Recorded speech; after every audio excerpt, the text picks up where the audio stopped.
इकडे समोर बघायचे.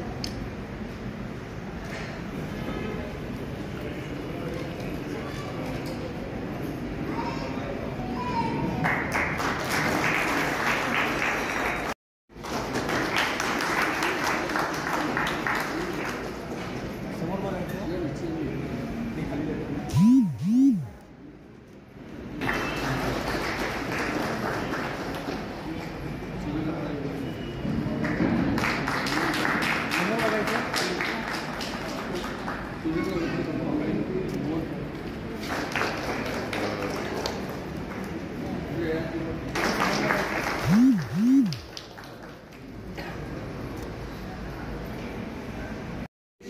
गाडेकर सर, अखिल भारतीय ब्राह्मण संघटना वकील आघाडीचे समन्वयक, तथा अभिषेक देशपांडे, युवा अभिनेता, अखिल भारतीय ब्राह्मण संघटना वकील आघाडीचे समन्वयक आणि अभिषेक देशपांडे, युवा अभिनेता, रंगकर्मी, उद्योजक आणि एक महान नाटक सोडवणं यामध्ये त्यांची प्रमुख भूमिका आहे. त्यानंतर या ठिकाणी उपस्थित आहे मी प्रमुख पाहुण्यांना आणि मान्यवरांना विनंती करतो त्यांनी आपल्या शुभास्ते दीप प्रज्वलन करावे.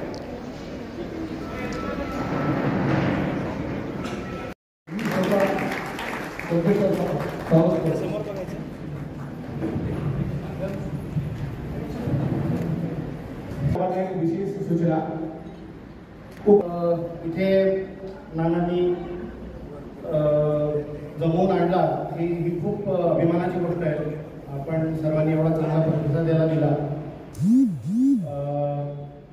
आताच सरांनी असा उल्लेख केला ब्राह्मणांचा की दगड मारला तर मधमाशांचा थवा कसा येतो अंगावर धावून, पण मधमाशांना दिशा दाखवणारी राणी माशी असते. तसं आपल्या ब्राह्मण समाजाला आजच्या तारखेला कोणी राहिलेलं नाही असं मला वाटतं. त्यामुळे आपल्या त्या मधमाशा सैरावैरा धावत आहेत. जो तो ज्या मिळेल त्या दिशेला धावतोय असं सध्या दिसून येत आहे. तर याचं कारण आपण स्वतः शोधलं पाहिजे बघायला गेलं आणि समाजाने एकत्र येऊन काही कार्य केले पाहिजे. दुसरी गोष्ट गुरुजींनी खूप चांगलं सांगितलं की पुण्यालाच मला जायचं आहे असं आजकाल मुलींचं म्हणणं आहे.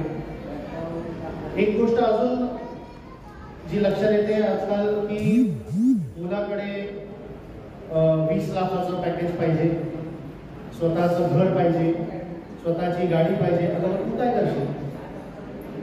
तुम्ही काय करा, सोबत मिळून तुम्ही काय करणार आहात?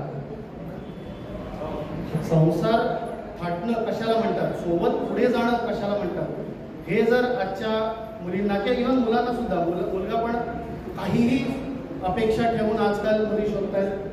फक्त मुलींचीच जबाबदारी आहे असं माझं म्हणणं नाही आहे. पण त्यातल्या त्यात मुलींच्या अपेक्षा जरा चुकीच्या दिशेने चालल्यात असं मला वाटतं. तर या बाबतीत जर मुलींच्या पालकांनी सुद्धा लक्ष दिलं पाहिजे. आणि एक शेवटचं म्हणजे वाईट बोलणार नाही पण शेवटचं फक्त एक डोळे उघडणारं वाक्य तुम्हाला सांगतो की यादव कुळाचा नाश हा यादवांनीच केला होता. तसं ब्राह्मण समाजाचं होऊ नये असं मला खूप मनापासून वाटतं.